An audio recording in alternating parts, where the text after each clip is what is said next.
1979 തലശ്ശേരിയിൽ ഉപതെരഞ്ഞെടുപ്പ് നടക്കുന്നത്. പാർട്ടി ഗോപാലൻ മരിച്ചതിനെ തുടർന്നുള്ള ഉപതെരഞ്ഞെടുപ്പിൽ മത്സരിച്ചത് നമ്മുടെ കോടിയേരി ബാലകൃഷ്ണൻ്റെ ഭാര്യാപിതാവായിരുന്ന എം വി രാജഗോപാലനായിരുന്നു. രാജഗോപാലൻ സ്ഥാനാർത്ഥിയായിട്ട് വന്നപ്പോൾ നമ്പൂരിപ്പാട് പ്രഖ്യാപിച്ചു RSSൻ്റെ വോട്ട് ഞങ്ങൾക്ക് വേണ്ട എന്ന്.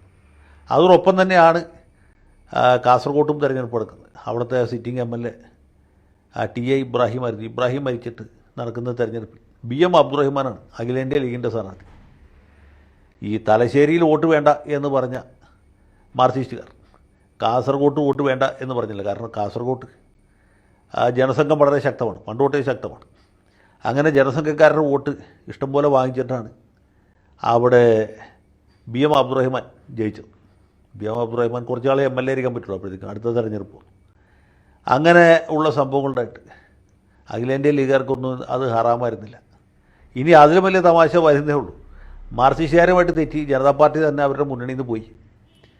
1979 CH മുഹമ്മദ് കോയയുടെ മന്ത്രിസഭ ഉണ്ടായപ്പോൾ അതിനെ പിന്തുണച്ചതിൽ ജനതാ പാർട്ടിയും ഉണ്ടായിരുന്നു, അതിൻ്റെ അകത്തുള്ള ജനസംഘക്കാരും ഉണ്ടായിരുന്നു. എന്ന് മാത്രമല്ല ഞങ്ങളുടെ നാട്ടിലൊക്കെ RSSകാർ പ്രസംഗിച്ചുകൊണ്ടിരുന്നത് ഞങ്ങളുടെ പിന്തുണ കൊണ്ടാണ് CH മുഹമ്മദ് കോയ കേരളത്തിൽ മുഖ്യമന്ത്രിയായത് എന്നാണ്. അടുത്ത തെരഞ്ഞെടുപ്പിൽ 1980 ജനുവരിയിൽ മുമ്പിലും പുറകിലുമായിട്ട് ആദ്യം ലോക്സഭയിലേക്ക് തെരഞ്ഞെടുപ്പ് നടക്കുന്നുണ്ട്, പുറകെ നിയമസഭയിലേക്ക് തെരഞ്ഞെടുപ്പ് നടക്കുന്നുണ്ട്. ലോക്സഭാ തെരഞ്ഞെടുപ്പാണ് ആദ്യം വരുന്നത്. ലോക്സഭയിലേക്ക് മത്സരിച്ച കോൺഗ്രസ് മുന്നണി, ഇപ്പോഴത്തെ UDFൻ്റെ തുടക്കം അവിടെ നിന്നാണ്.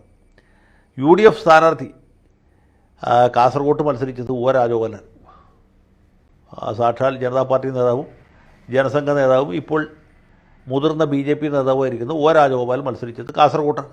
അദ്ദേഹം തോറ്റുപോയി. നിയമസഭയിലേക്ക് മത്സരിച്ചപ്പോഴും ജനതാ പാർട്ടി സ്ഥാനാർത്ഥികളിൽ 3 പേര് ഇതുപോലെ RSS പശ്ചാത്തലമുള്ളവരായിരുന്നു. ഒരാൾ മാരാർ തന്നെയാണ്, മാരാർ മത്സരിച്ചത് പെരിങ്ങളത്താണ്. മറ്റൊരാൾ PR നമ്പ്യാർ ഹൈക്കോടതിയിൽ വക്കീലായിരുന്നു, അദ്ദേഹം മത്സരിച്ച് ഒറ്റപ്പാലത്താണ്. അദ്ദേഹം മത്സരിച്ച് തോറ്റത് നമ്മുടെ കബീർ മാസ്റ്ററോടാണ് ഒറ്റപ്പാലത്ത്. മൂന്നാമത്തത് എൻ്റെ വീടിരിക്കുന്ന മണ്ഡലമായിരുന്നു വടക്കേക്കരയിലാണ്. വടക്കേക്കരയിൽ PN സുകുമാരൻ നായരാണ് മത്സരിച്ചത്.